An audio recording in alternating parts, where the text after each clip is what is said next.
A pesar de que la comunidad internacional se comprometió en monitorizar la situación de mujeres y niñas en Afganistán tras la llegada de los talibanes hace ya 6 meses, apenas tenemos noticias de la situación actual.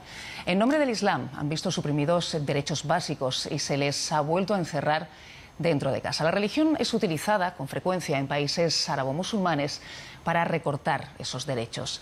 Walid Saleh, de origen iraquí, profesor honorífico de la Universidad Autónoma de Madrid, especialista también en estudios árabes e islámicos, acaba de publicar el libro Feminismo e Islam, una ecuación imposible, y esta tarde está con nosotros. Bienvenido. No tenemos sonido, ¿no nos oye?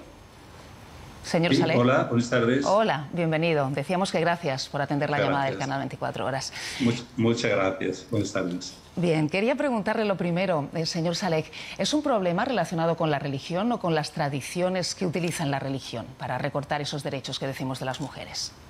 Pues yo creo que ambas, porque sinceramente en el caso del Islam, que también en el cristianismo, el judaísmo, la mujer no ha sido bien tratada, ha sido marginada en gran medida, pero en el caso del Islam todavía tenemos un problema añadido, que es el hecho de que la mayoría o una importante parte de las leyes y las normas están inspiradas en la Sharia, en la ley islámica, y se aplican hoy en día en los juzgados, en los tribunales, y tenemos, por ejemplo, situaciones de divorcio, de matrimonio, del tema de la herencia, del testimonio de la mujer.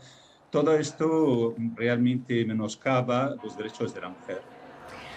Tenemos, profesor, he puesto el foco en Afganistán, pero en muchos otros países musulmanes las mujeres tienen limitados también sus derechos. Arabia Saudí y los países del Golfo podrían ser un ejemplo. ¿Usted hace responsable a Occidente de que esto siga ocurriendo? Y yo le pregunto que ¿por qué? El Occidente tiene responsabilidad, pero sin ninguna duda la gran responsabilidad lo tienen los propios gobiernos y los propios países que aplican este tipo de leyes y de normas. Ahora bien, ¿qué puede hacer el Occidente para mejorar esta situación, la situación de las mujeres, de las minorías, la mejoría de los derechos humanos, de las libertades, etcétera? Yo creo que puede hacer muchísimo.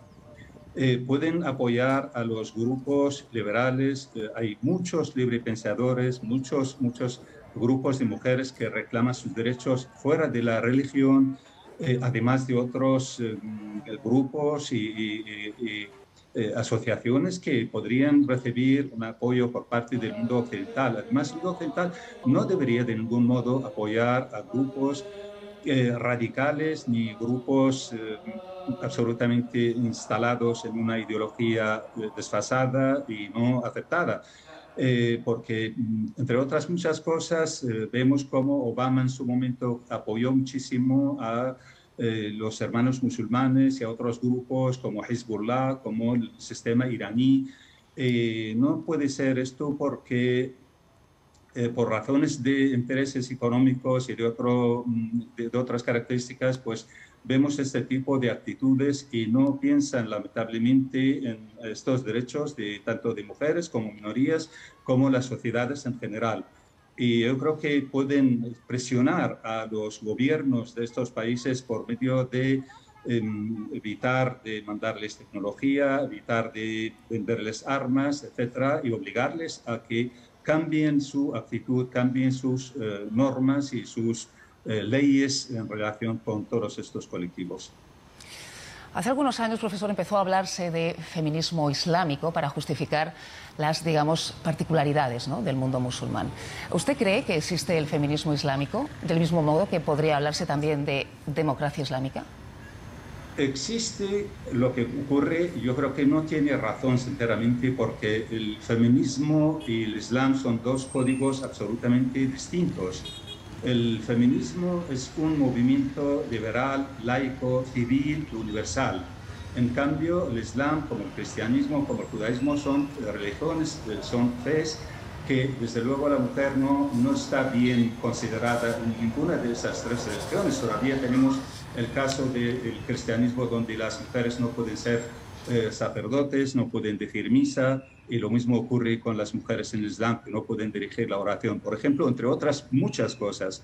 Pero también, como decía antes, en las leyes, en las normas. Por lo tanto, yo creo que es muy difícil, sinceramente, casar estos dos términos porque son de orígenes diferentes y de una categoría muy distinta. Ahora bien, es verdad que en los últimos tiempos se ha convertido en una norma, en una moda, y hay en Occidente, sobre todo en el mundo musulmán también, muchas mujeres y hombres que están en esta línea defendiendo un feminismo basado en la religión o surgido desde la religión.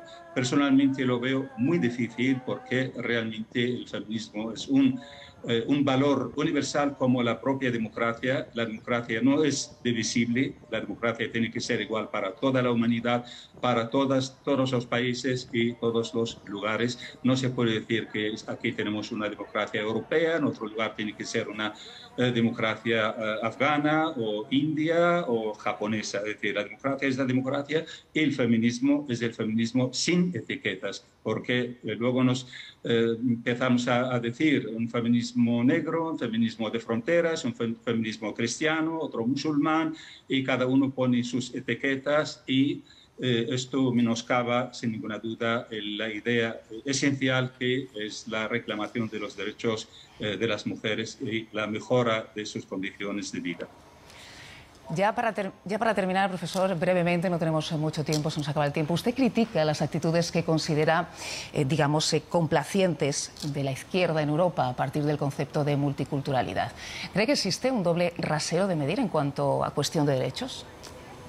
Hay sectores de la izquierda, lamentablemente, piensan a veces con buenas intenciones y otras veces saben perfectamente que lo están haciendo mal, con la intención de que existe una interculturalidad, una apertura hacia el otro y en ocasiones, por ejemplo, no encuentran a otra persona, a otra mujer que no tenga un pañuelo, un velo para representar a las mujeres musulmanas. Yo no estoy en contra de que alguna mujer capacitada que lleve el velo, el pañuelo y que esté en la política, pero el hecho de traerla simplemente para demostrar que tenemos una buena intención con los otros, con la mujer musulmana, etcétera, yo creo que es un error, una equivocación. Además, el hecho de apoyar determinadas actitudes y comportamientos, justificándolo como el relativismo cultural, es decir, como es su cultura, lo tenemos que admitir. No, aquello que no admito para mí mismo, no puedo admitirlo para los otros, especialmente cuando se trata de derechos humanos y de libertades. Pues ahí queda eso. Walid Saleh, profesor honorífico de la Universidad Autónoma de Madrid, especialista en estudios árabes e islámicos. Muchísimas gracias por haber atendido nuestra llamada esta tarde. Muchas gracias y buenas tardes. Gracias.